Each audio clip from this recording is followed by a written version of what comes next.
चोली के। आहि रे दीदिया देवरा डाल देलौ ढोड़ी में। आहि रे दीदिया देवरा डाल देलौ ढोड़ी में।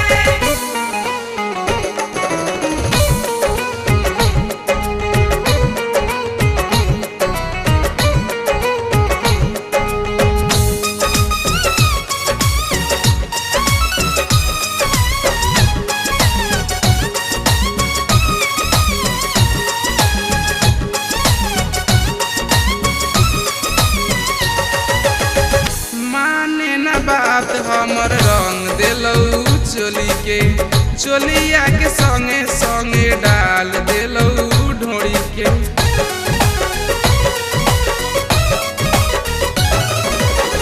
माने न बात हमर रंग देलौ चोली के। चोलिया के संगे संगे डाल देलौ ढोड़ी के। नशा में चूर होके कान करे नहीं बोली के। आहि रे दीदिया देवरा डाल देलौ ढोड़ी में। आहि रे दीदिया देवरा डाल देलौ ढोड़ी में। होली है।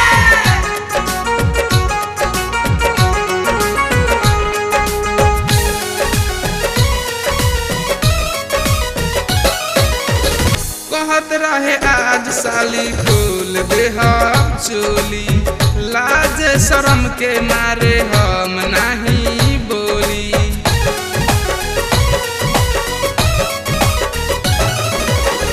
कहत रहे आज साली खोल दे हम चोली। लाज शरम के मारे हम नहीं बोली।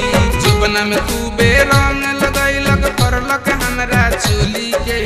आहि रे दीदिया देवरा डाल देलौ ढोड़ी में। आहि रे दीदिया देवरा डाल देलौ ढोड़ी में।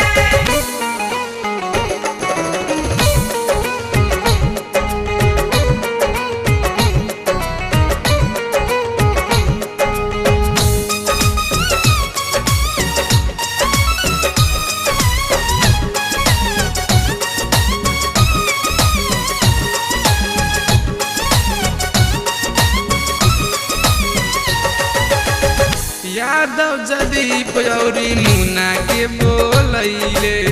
सारा जवानी हमर चूस के ले गईले।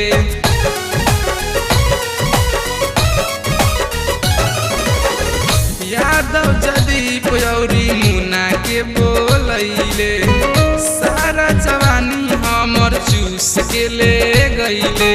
गलिया में मोरा रंग लगैलक फरलक हमरा चोली के।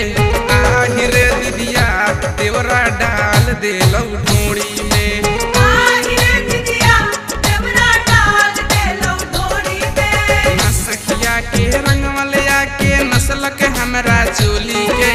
ना सखिया के रंगवा ले आके नस्लक हमरा चोली के। आहि रे दीदिया देवरा डाल देलौ ढोड़ी में।